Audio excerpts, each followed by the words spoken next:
Table Talk is not your typical D&D TTRPG podcast. We are not here to run you through our whole campaign. We're here to talk about everything else in the space of tabletop roleplay. I'm your host, Alejandra Wilhelm. And I'm also your host, Mariah Gresham. And we're your tabletop roleplay girlies.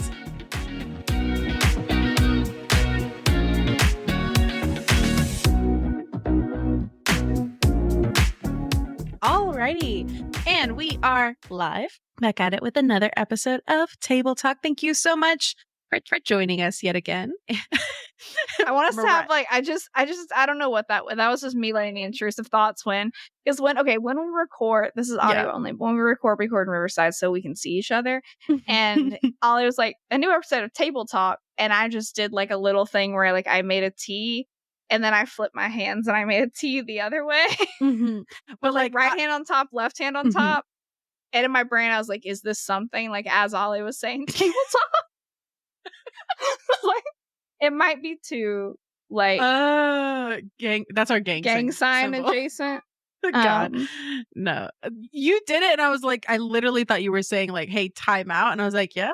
Like, do you need assistance? Oh, that's true, because I do that. Sorry, my bad. No, that was just the letting the intrusive thoughts win. Oh, Lord. Anyway, we're off to a great start. It's 9:30.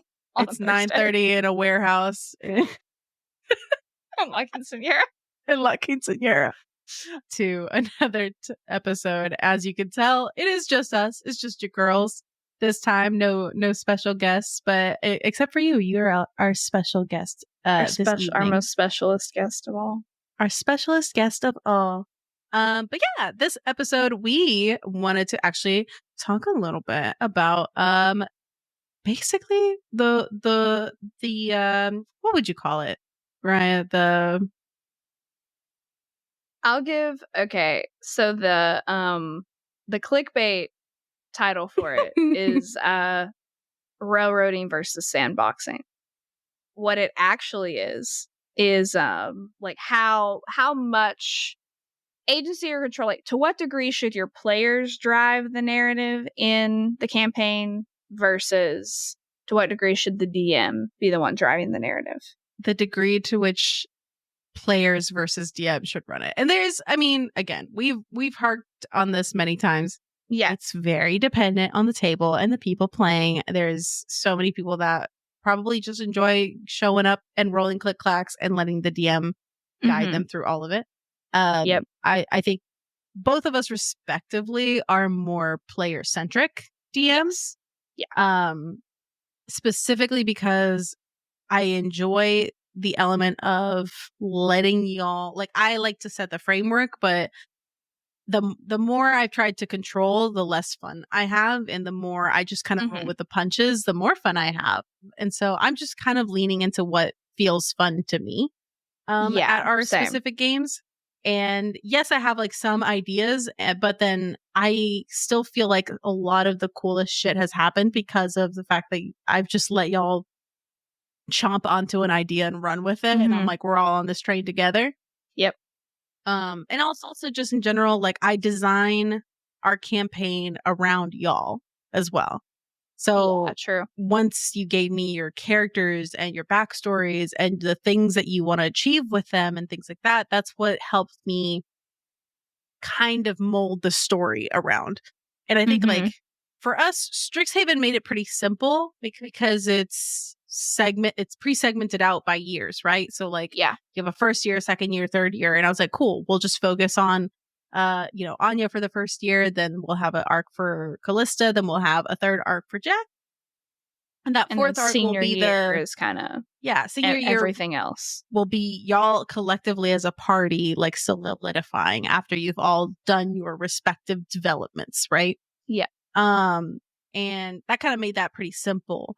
And then I feel like once we move out of Strixhaven, that's going to be where it becomes more general, broad, like world shit. You're going to be out in that nasty bogland with me and VTM. It's like, come on in. The mud is fine. The mud is fine. It's confusing here. But yeah, like I do think it's a careful balance too. Mm-hmm. Because you can't let your players run with it too hard, because then at some point I feel like you'll lose the plot, they'll lose the plot, and then you're all out here in a desert island with no rations. Yeah.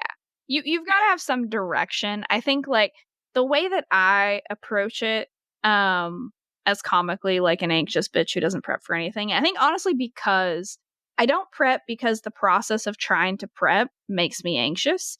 Because it's like, okay, I'm going to sit down, I'm going to figure out all this stuff, and then that I'm probably not even going to use. And so the prospect of that is just bad for my brain. So I was like, what if I didn't? And what if I just show up with like a dream and clear eyes and full hearts, and hope for the best? And it's gone pretty well. But I do like, as long as I know what my NPCs' goals are and kind of what they have going on and their background, because like, if I don't know that, and like the very first session we did where I didn't have a lot of information because I really didn't prep at all because we kind of decided we were going to start it last minute. So I was like, yeah, sure, I'll do it with just all the confidence and like queer audacity. And then I was like, I don't know what any of these people's life goals are. Like that is stressful because you get caught in the back foot, right? When you only have like a few like cards to pull. But as long as I have like stuff up my sleeves, I'm fine being reactive. And I think like after each session, I always like to kind of take a little reset and take stock of what happened, like how the stories move forward, where each of the characters are at, where the involved NPCs are at, like who's now on the board that wasn't, and who's maybe was on the board that's now removed, either permanently or temporarily. And like, that's my little point to regroup, refresh my notes, like flesh out some things more with the new information we have. And then I can go into that like next chapter, that next night, reset the same as before, where it's like, I'm still not, I have other things, like Revna has a thing where she wants to do some like underground, like London nightclub. She potentially wants to start her own nightclub. So I've mentioned of like, okay, we're going to introduce that scene. And like that location, that'll be another thing that goes onto the board the next time we play. Mm-hmm. And I have some ideas of who's going to be there and who's involved, who are the investors and like all of that jazz. But like, I don't know what's going to happen when we get there, and I don't need to. I just kind of roughly need to know who's there. And then, but yeah, what you said of like, if it's so hands off that it's just like raccoons in a circle screaming at each other, then yeah, we will not have a coherent story at all. Yeah. So I think I combat it by just like taking notes in the session of like things that are pivotal or that could be pivotal or that could be big plot points or things that I can bring back and use to stir up trouble later. And then just regrouping at the end of each session. I mean, like, okay, well, does this change the bigger narrative? Are they moving more towards this faction or that faction or whatever? Because like, I'm pretty, like, I have my favorites, but I also love everything about, I love something about every NPC that I've like made. Like some of them are my special angel baby children, like my pure white doves. Like I adore them and they can do no wrong. But I like everyone because I have to play all of them. So I need to like something about them, even if they're kind of terrible. Yeah. Yeah. And I also think that like I've been in certain situations where it definitely felt very like railroady. Yeah, so have I. And it does have a little bit more of a feel of like it's the DM's world and we are just characters in it kind of thing. And it's not something I particularly enjoy because it feels a little too limiting, or like, yeah, like if I want to go do something, you can tell like when the person running it was not accounting, nor do they appreciate you kind of like veering off script a little bit. Yeah, and it's also just like, it's a thing of like, I know what you want me to do, and sometimes it's like, that's either not interesting to me, or it doesn't feel like something my character would do, or I just like, because it is more rigid and I'm just not having as much fun, I'm not as engaged. So like, I don't care enough about the world because I don't have a stake in it. And I think that's something that like I've tried to do with VTM, and you've done a really great job in with Strixhaven of like we've co-created that world to the degree where we all have a huge stake in it as people. So when we show up to play, we're all very interested in like everybody's story as well as our own and how it affects all the bigger things. And we sit and we speculate about everything. And I'm trying to do the same thing with y'all with VTM as that world grows, because like for me, I like TTRPGs to tell a collaborative story with my friends. I'm not really there. Like the combat's fun, but I'm not there for that. I'm not there to be like a Sims NPC in someone else's story. Like that's just not really interesting to me, right? Like if I just wanted to tell a specific story, I'd write a book. I'm doing that as well on the side, right? I want something different, and I want the wild card that is other people that like good stories throwing random shit in the pot that I wasn't expecting. Yeah. And like when I feel like I think I swing so far toward fuck it, we ball, and like I'm not gonna plan because I hate the feeling of both like feeling like a bit of a disappointment because I'm not doing what the DM wants me to do, and also feeling disappointed because I'm not interested in the story that the DM wants to tell. Yeah. Because I've been in both situations multiple times, and it sucks for all of it's bad. So I swing super far in the other direction, and I'm like, what if we super just all do it together? And even to the point where I barely know what's going on sometimes. Like I do, but I don't know I have to sit and think about how are these things that happen going to affect the bigger story. Like I couldn't at the end of the session rattle off how everything's gonna play out, because there is no consistent narrative I'm trying to push. It's a living thing. It's kind of like one of our players, Alyssa, at the start of every session will ask me what my personal title for that session is going to be. And like last session, I was just like, I'm not going to know the title until we finish it, because I have literally the barest of bullet points of things that we're doing. And I don't know how any of these interactions are going to go. And we are literally just, like you said, on a fuck it, we ball. Yeah, it was very just kind of all improv. There wasn't any kind of big story beats we had to hit or anything. Yeah. And I think I swing between, like, it depends on the session. It depends on where the story is. Like, we just came off of a lot of, like, really high courtly intrigue ball stuff that was very involved on my end. And so I was very, like, wiped by the end of it. Yeah. And by the time that we got out of the ball, I was like, oh, thank fuck. We can just be in class. We can just do our silly little classes and introduce some new NPCs, and y'all can just meet new people. Yeah. And I don't have to think that hard. I can just play a hot TA that you can like flirt with. Like, we can just do our silly little role play. Yeah, because there is a very big difference in structure and control when it comes to running stories. And I think like things like the ball sessions or like the big arc finale that we had for Anya, like those big things where like it's a culmination of everything. You have to have a certain amount of structure, because you can't just go into that with just like a web backbones. Like that's just you're not gonna get through anything ever. So you have to kind of have a bit of like, okay, we're gonna hit these scenes with these people, and then we're gonna shift. And like you had asked us in advance of like, what do you think your characters are going to want to do? Like, send me some ideas for scenes and things you want to hit. And I liked that a lot because it let, again, us co-create and have a role in it. And then also it gave structure for us as well, so we could mark our kind of way through. And of course, like things evolved and the scenes combined and like things changed and everything in the moment. But that structure was necessary. And we have that to a degree with our more chill sessions anyway. I was like, okay, everybody's going to go to their class, and then we have after school activities, or it's like we're going to go to our like clubs, and then we have and our jobs, and then we have like weekend activities. And those are our two kind of all like non-big session weeks that we rotate between. Yeah. I think as far as structure goes, and I mean, I think it works for Strixhaven because of the nature of that campaign that we're in.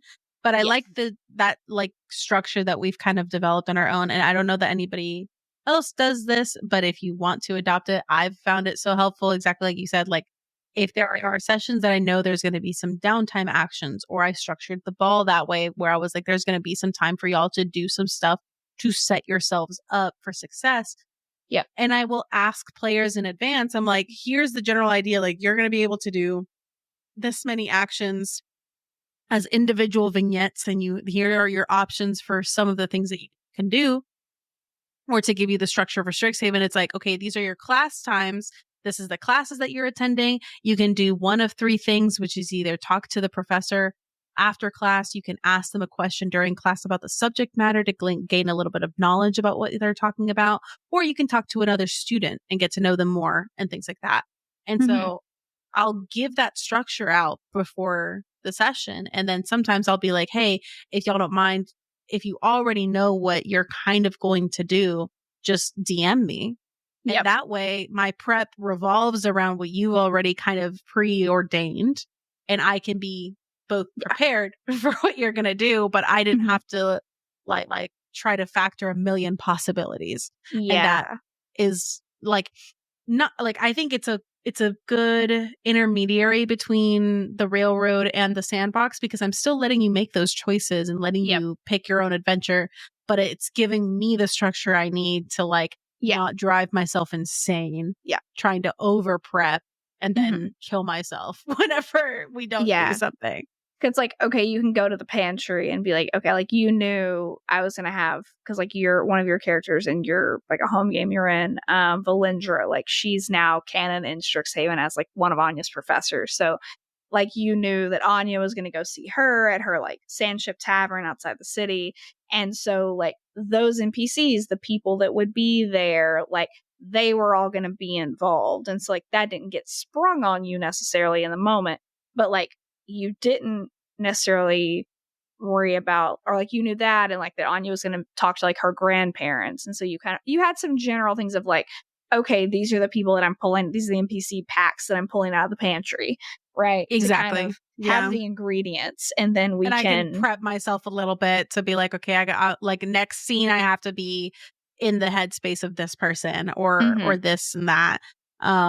And it definitely helps, and I think provides both I like it because again, like you each as players don't know what each other are going to do, so there's still an element when you're tuned into what somebody else is doing. You're like, oh cool, I didn't know they were going to go talk to this person or do this and that and whatever, but I'm still getting the safety net of like, okay, I know exactly what the fuck I'm getting out of this session. And then there's still going to be some wild cards here and there that I'm going to throw in there to keep it spicy. But you'll have your own wild cards that you throw my fucking way, and that's fine.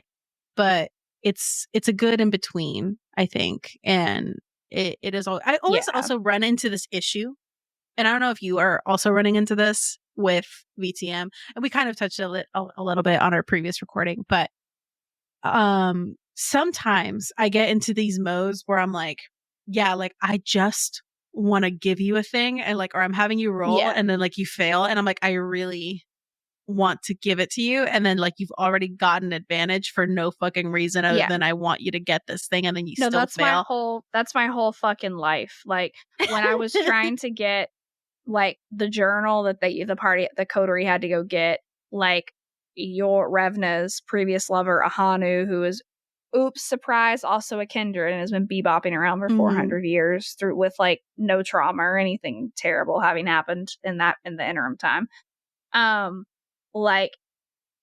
He had made that journal like back when he was still mortal. It was part of his, like, he's indigenous character. It was like a tribal kind of artifact that would pass through their shamans and things like that.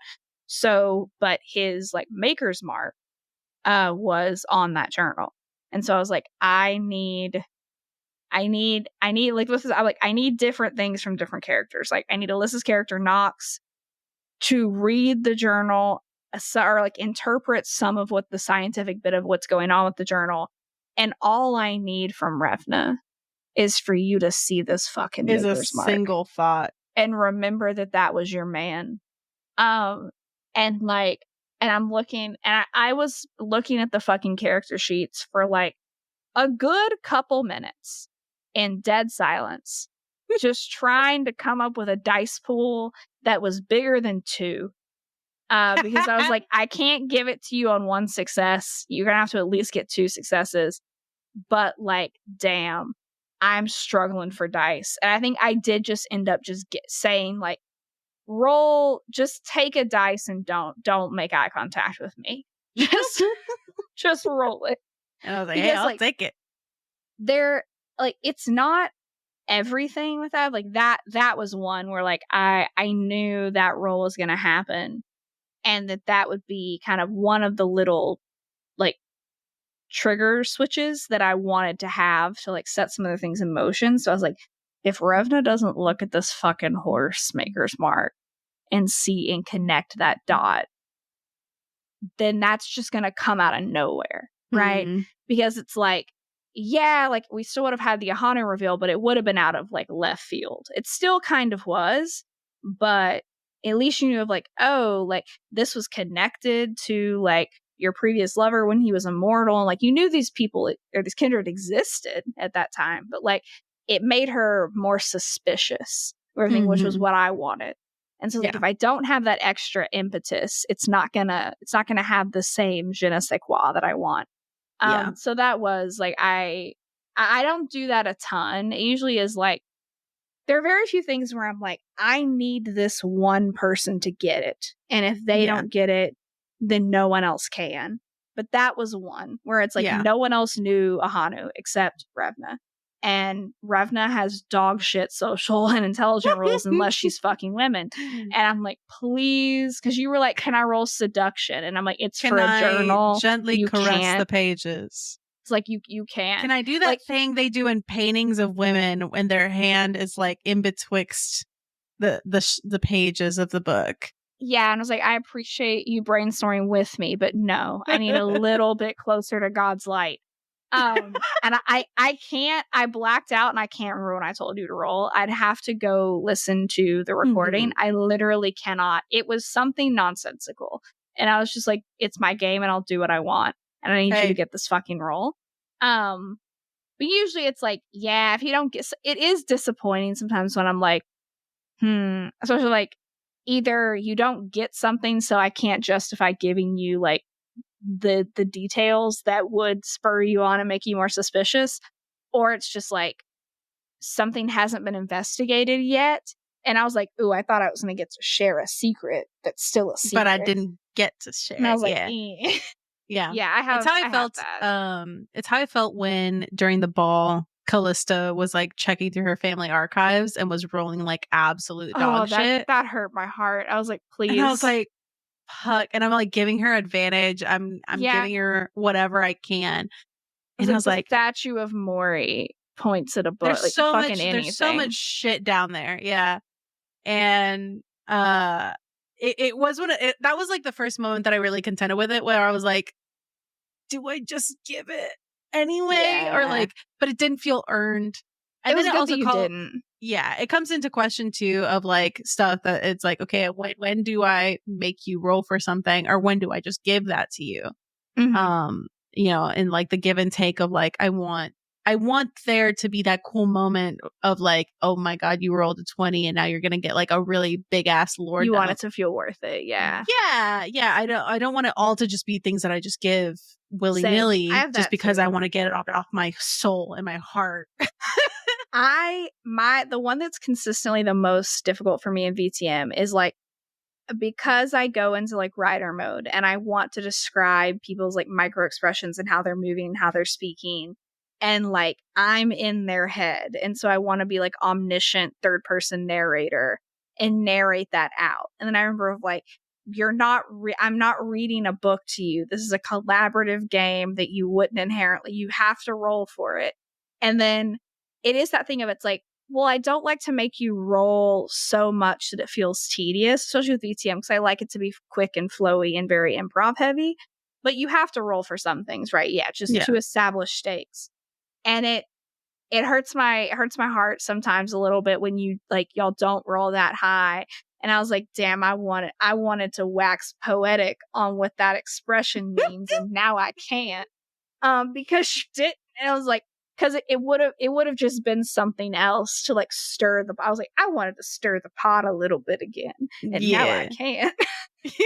And now I'm like, here with my pot, all by myself. It's that gnome bacon. It's like I didn't get my gnome bacon. My gnome bacon. That TikTok of just like the cursed gnome. Yes, God, yeah. It's been something I've contended with. Like, man, when do I drop the Hello Lord just because I need to get it off my fucking chest? Yeah, and when do I make y'all earn it? I want you to be in hell with me. Yeah, but like I do think there's a degree to like, like you said, it can't be so many times. Like you roll for every damn blink and eye twitch. Yeah.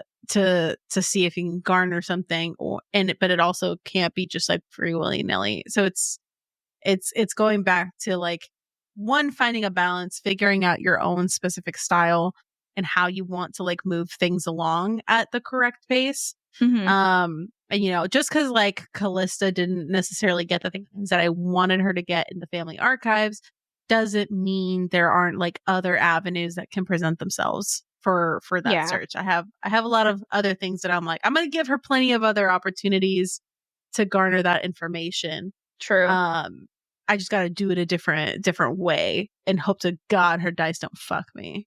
I know. I was about to ask what it was, but then I remembered we were going to have like so many more bloodstone balls. So I was like, no, we'll find out. We'll find out in game time. We'll just all rot in hell together until then. Yeah, there will be many things. I mean, she can also figure that stuff out in like her normal ass house intro day. Sure. They got cookies. They got there's other ways to get her done. That was maybe just the quickest. Yeah.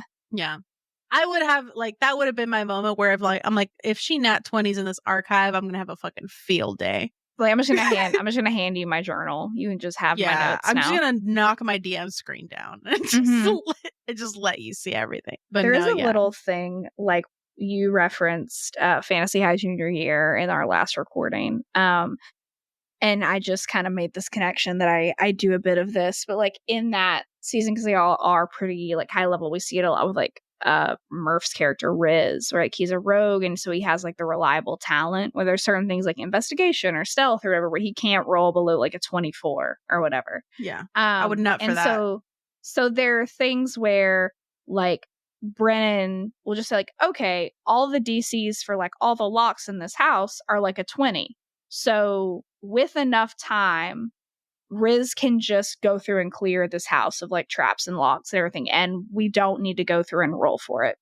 And things like I use a similar like mechanic, and like it was just watching like the adventuring party after that session. I was like, oh no, that's putting into words what I do, because especially with like Nox, like Alyssa's character Nox, who is very academic and is like a researcher and a historian and has a lot of occult knowledge and things like that, where there's certain information that I will just give Nox, or like if it's someone that like you're like Nox is trying to read Revna's expression because Nox is very aware of other people and like he positions himself well to like, you know, make people like him or ingratiate himself or things like that, of like he's a bit more used to that part of the social game of just like being a person and also being a kindred, because he was taught that by his sire and he came into the unlife with a degree of competency in that as well.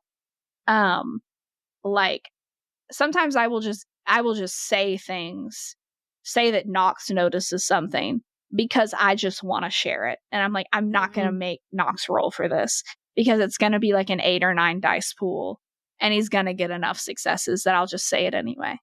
But then Revna will tear out my fucking heart because I'm like, can you please scrape together 3 dice and see if you get this thing? Absolutely so not. But if you ever need me to smash a woman or smash a door, I got you. Or fuck a woman, break a door down, kill a man. You barely need to roll for it. Like when we were rolling for combat in that like very like little scuffle we had, or it's sometimes it's fun to have Revna just like roll against like mortals just to see how much you beat them. But it is quite fun to have you roll against like other older kindred. Yeah. Because you are so capable. It's a lot closer. It's a much closer call there than it typically would be. Yeah. But because I do have the best chance at it. You do? Out of everybody. So it's like, as long as I roll well and they not so well, they roll middling or like poorly. Middle or below, we can meet somewhere in the middle, and at least it's a contest. Yeah, well, it's interesting about the way we've kind of spec'd out Revna's character and the way that I adjust the dice pools in VTM. Like a lot of times I'll just add or subtract a couple dice, either comparatively, you know, like from like Anne's pool as a base for like James, or from, you know, one of like the pool you're rolling, I'll knock a couple dice off if you're rolling against like a mortal because they're going to be less capable, or I'll add a dice or two for like when you roll to like lock up against like the Hound. So because he was trying to like crouch and match Cecilia, Bex's previous character, who's now just my fun little toy that I have, which is actually perfect for like the one of the plot points that I have, because I'm like, please just give me that woman with this large infrastructure in her pocket. Like, just let me have that and have my fun. Like, it's always pretty close, and I do that with Revna especially because Revna's blood, like her age alone, if she hadn't been in torpor, her blood potency would be higher. It would be a lot closer to like Riley's or even like James Atherton's. Like, maybe not quite, but like, you know, you're not on level with like Anne or some of the other like real big baddies that you haven't met yet, like who are just like beefy, like big daddy beefies. Like those, like, please don't roll strength against them. They have 9 dice for one skill. It's dumb out here. I mean, if you want to have an arm wrestling contest for the fun of it, I will happily for that pool. But yeah, for serious of like somebody's gonna die, or I'm gonna have to do some finagling. But I like to play around with like Reyna's true age of like, yeah, she's been pulled back to the level of the rest of the coterie through her like centuries in torpor and things like that, but she was a warrior in her mortal life, and she is in her unlife because that's all she's ever known because she took a 400-year nap. So I like giving you a little more room to run there. I think, and because especially you really did specialize like Revna, so I like to reward that when there are opportunities where it comes up. So just because it's not the campaign where there's like the most opportunity for scuffling. So when it is, I like to let you flex a little bit. Yeah, it's good. I also feel like I just designed her one because I did the thing that I like to do when it's a new system that I have no fucking clue what the fuck I'm doing. And that is, my character also doesn't know what the fuck they're doing. And yeah, it's always nice. Yeah. So that way, whenever I make an oopsie, like maybe the Forbidden Capri Sun, because Alejandro forgot that there's a thing where you can just lick the wound closed in the moment, it's like, well, it's Revna's first night out. Revna would also forget about that. Yeah. Revna would also forget about it when it's game time and there's guns shooting and fire blazing, and Revna she maybe forgets to give a little licky lick. Revna would just litter her empty Capri Sun packet that happens to be a deceased human right over her shoulder and not think twice. Yeah, she would not take that with her. And that's perfect. Like because it's like your Ansela kind of characters like spec'd out wise, because I wanted to give you a little bit more XP to spend and like buy yourself something nice. And then also I knew I was going to play it. You're going to be playing really closely to the court and the princes and everything. And like, you couldn't be like fledglings or neonates. And that makes sense, right? Because like, if you're these like Camarilla court NPCs who've existed for millennia, are not going to look at a little baby kindred who's been in the unlife for a few years or a few months and not just like laugh you out of the fucking building, right? So you had to be old enough to be in the scene, but then also all the characters have kind of been a step removed for one reason or another. Like Revna's are more traumatic, but like the other characters were kind of protected by their sires, or they just weren't really involved in society, or they were outcasted for one reason or another. So now they're being pulled in for reasons that like they're also trying to figure out of like, why are we now being drug into this limelight in this society that doesn't, didn't really seem to want anything to do with us, or seem to be risky, or not very welcoming. Why is the court, that same court, now trying to pull us in? Yeah. And that's one of the bigger, like, it's fun to see y'all sort of wrestle with that and start to get suspicious, where it's like, this is a motley ass crew. Like, why are we all together? Yeah. Who authorized this? Yeah, it's like, that's a little suspicious that we are like have to go. Yeah, just like raccoons waddling in to get recognized by the prince as a coterie. And it's like, doesn't this feel a little suspicious? And it's like, it does. Thank you for noticing. It does, in fact, do that. Yeah. Yeah. I also wanted to so somewhat steering it back to the original topic at hand, but yes, there's also the other side of the coin of yes, the DM either railroading too much sandbox, finding the balance. There's also the element of you as a player and for sure registering when to go off go completely off the rails and follow your fucking truth. Yep. and figure that shit out, or when to pick up on those hooks and stuff. I think especially for me now that I've been a DM before and GM respectively, same, yeah, it has shifted so much about my style of play, because now I play with a lot of behind the screen knowledge, and there's the balance of trying to not let that influence too much meta. When an enemy gets introduced that I now know the stat block for. Yeah, you're I know that bitch has cold resistance or whatever. Yeah, but I'm my character does not though, so I do gotta reel that bitch back. But then also just the element of I like to think that whenever a DM subtly drops a little hint, I'm better about picking that up and not just kind of glancing by it. I agree. Yeah. And there's more empathy definitely that comes with being behind the screen, which I think is why I would recommend everybody do it at some point if you like the hobby. It's not for everyone. Everyone's not going to enjoy sort of puppeteering that many strings behind the curtain. I mean, also there are a million different ways to run a game, right? The way we do it is not the only right way to do it. You could absolutely strip it down. You could run a module that has everything written out for you, and that's still a ton of fun. You just have to have the right group. But I think there are a lot of skills and empathy and just awareness that come from being behind the screen and being the one that's running everything, that's really valuable when you are then a player again. Yeah. And the other 100%. Way around, I think, because it's I know we've talked about this of because we're after the last VTM session we played of I was surprised that y'all, and particularly Nox, didn't drill down into some other things that I introduced, and Alyssa's having Nox kind of wait on that and bide his time, and I'm that's an interesting choice and I love that. But in the moment too, it's nice to have that understanding on both, so you can make sure that you emphasize things enough and you're not too subtle, but then you're not too heavy-handed either.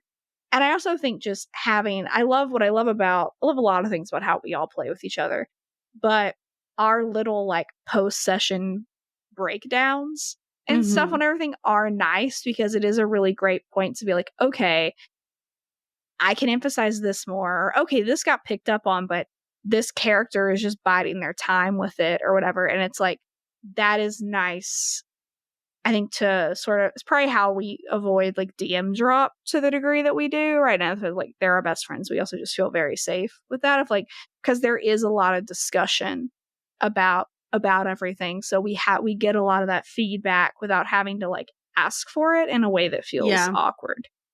Yeah. And it is it is nice for me to hear that kind of post-session breakdown to one, I don't think I've ever really gotten in my head in the moment. There's times when maybe a few days after the session, I like rethink about certain scenes, or like I remember I'm like, oh shit, there was like some information I should have dropped in the moment that I forgot in turn. But I'll just like message y'all and I'll be like, hey, just by the way, in this scene, like this person would have said this.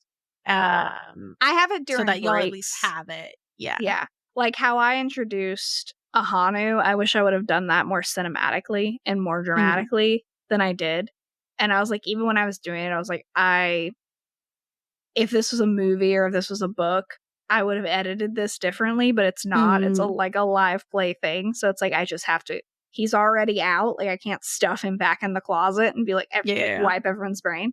And so like, but I think also like, you have to kind of, we're all good at validating each other on that, but like, I just have to make myself let go of that. And like, it is what it is at a certain point. I think also to give it a little bit of grace and perspective too, is like how you perceive scenes as the DM running it is entirely different from your players experiencing it in the moment. That's true too. Because your mind's on a million things in one. And so for us, like in the moment, it is feeling like every bit that cinematic, like, oh shit, this person just walked out, whatever, because we're not thinking about the million other things that you are in the moment. Or like the order in which I said the word, or like when I dropped the name or something like that, which I'm like, because I'm thinking about it like I'm reading a script and I'm like, that doesn't flow. But yeah, that's a good point of like, it's being consumed and processed live. So like y'all aren't editing what I'm saying as I'm talking either. You're just experiencing it. Yeah. Like for example, like your arc finale, because there was so many moving parts to it. And like, I did a lot of like, that's my first dungeon that I ever like did anything on. Right. So I'm like, my mind is on so many other things that like by the end of it, whenever y'all were like, that is the best session I've ever fucking played, I was like, what? Truly. Had a whole different experience. Not that I wasn't having fun or enjoying it, but I was so like in the top down tactics of the moment that I wasn't in the cinema of what y'all were experiencing. If that makes sense. The first VTM session I ran, I thought it was awful. I was like, that was terrible. Like, no one liked that. My friends are lying to me. Like, I was like, it was not good. I did not handle things well. I would have done 1,000,001 things differently. I should have been more prepared. I should have done this, that, and the other thing. And when all of y'all were like, no, we genuinely had a really good time and enjoyed it and are excited to play next time. Like, it took a while for me to just be like, no, I have an obligation to believe people when I say they enjoy something. Yes. But yeah, because I was seeing, which is also just how my brain works. I fixate on things that I wish I could have done better and not the things that went well. That like I ran that many NPCs or I ran my first thing at all. And I was just hyper fixating on like all the little mechanical machinations of like moving my little sims around and like this could have been more poignant if I did it this way. And it's like, y'all don't see all those weird iterations that are in my head that I'm comparing what actually happened to. Exactly. Like you're just consuming. So like, yeah, that is a good point. Yeah. It's an entirely different experience. And like, like being a DM versus a player has given me that perspective because I know how I experience games when I'm the player at your table or any other versus when I'm behind the screen. And I'm like, oh no, okay. Like this is just a far different experience. And just because I'm not getting as much of the cinematic experience because I'm pulling levers and because you're pushing directing buttons back here. Does not mean that it was not a good session or y'all were not like in the scene, you know? Like I can think of, for example, when we had like the dance, when the marquee danced with Arwen, I was so focused on just getting the words out at the right timing and the whatever that like I've rehearsed that scene in my brain 1,000,000 times and experienced it for myself. But in the moment, I was so keen on like just making sure I nailed the timing, hitting of your my beats words and having things drop at the right time. Exactly. And like still answer your questions when you like brought them in and just making sure I was still like on time and that my descriptions were even good. But then for y'all, you were like, oh shit. Like, And I was like, okay, like I saw your reactions and I'm like, okay, that went off the way that I was hoping it would give a reaction to that. But yeah, in the moment I was just so like honed in on Tunnel that I vision, didn't, like, yeah, yeah, that I didn't get to like experience it the way that I've envisioned it, at least for me. But I felt like true. I did deliver it for y'all. Oh yeah, you definitely did. I think like there is a point to like, as the DM, you have a certain level of like, there are certain things we experience just in our own brain, you know, before sessions, before things play out, whether it's like scenes that will never happen between NPCs that like no PC character will ever be there to witness, or you know, scenes like that where it's like we will, but you're rehearsing it and you're trying to figure out how it's going to go, and so you're seeing that middle movie in your head over and over and over. But I think it's also a good like thing about that we record our sessions too. If like there's something I think that definitely does get missed without having the video, because you can't see our faces, but like us being on video for that long would also be inherently stressful. So like being able to hear something, just hear how it was described, and then hear our verbal like gasps or reactions or like that is Good food. That's good and validating and like lets you kind of experience it more authentically because you're consuming it wholesale and you're not driving it when you're rewatching, like, or re-listening to the recording. Yeah, it has been a whole different experience because now I've been re-listening to them to make sure like I get caught up on our session recaps and stuff. So getting to listen to our own game has been fun because now I get to experience it a little bit. Yeah. So it's been nice. I like it. I love our game. Same. I love it so much. It's so good. Yeah. But yeah, it's good shit. It's good. It's good food. It's good. Yeah, I'm very excited for when we can play VTM like more consistently. Yeah, I definitely want to go back and listen to, because we recorded we didn't record the very first time we played because we were at my house, like in my living room, and the acoustics in that room are whack as hell. We tried to record one time, like we set up a whole thing. We were like, we're gonna record like a video episode. This was before we had Kay as our editor, so it was just me in the trenches, like trying to pull it out. Which like I made it do. We got the content out. It was all right, but it's Kay is much more skilled at that than I am. That's her whole deal. And like we set up a whole little like recording space in my living room and everything. And like it's a large room that opens to my kitchen. So like when I tell you that was the closest we've ever come to like unusable audio, where I was like, really did. because it was already that like the video, we didn't like how we looked, so we're like, we're not going to use it. So I already we had a cute little intro of like, this is our first time on video, and I had to be in there slicing. And we are in fact like, no, it's not, bitch. Like nobody's gonna know that this footage exists. And so it's like, we're like, welcome. This is our recording day. I don't know what I did. I think I just had to have like, we were still using Alitude, like that their AI to scrub things. Like I did some witchcraft in Audition, and then I had to put it through and just say like, Alitude, take the wheel. And the audio we came out with, I was just like in tears passing it, and I was like, this is the best I can do. This bitch is on life support, and we must carry her forth. Ooh, rough. It's hard out here for a gangster to produce a podcast. Let me tell you. It's rough. Yeah, that was definitely when we were like, oh, like it'd be fun to do an actual play. You're like, cool, when we have a whole studio set up with like sound. When we control. have all the equipment we want, and we are going to avoid all this bullshit because we are learning as we go. That was still like one condenser mic, like 2 raccoons and a drain, condenser mic and a drain, and a MacBook Pro. Like, yeah, it was. That MacBook Pro, my like old MacBook that we had before I got my like gaming computer, she got overheated if you like were Googling things for too long. So when I was editing like audio on her, I was like, I could cook an egg on the keyboard of this Mac right now. I was like, this is a safety hazard. And I was just like, I'm going to wear sleeves to edit this because it's getting a little toasty. Jesus Christ. Yeah, no, it's rough out here.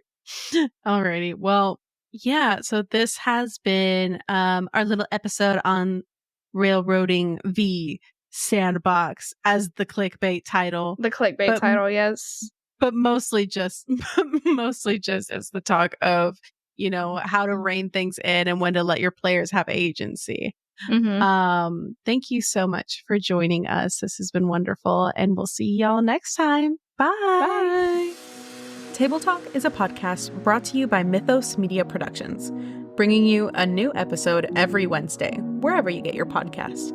Find us on Instagram and TikTok at Table Talk RPG, or check us out at our website, mythosmediaproductions.godaddyscites.com.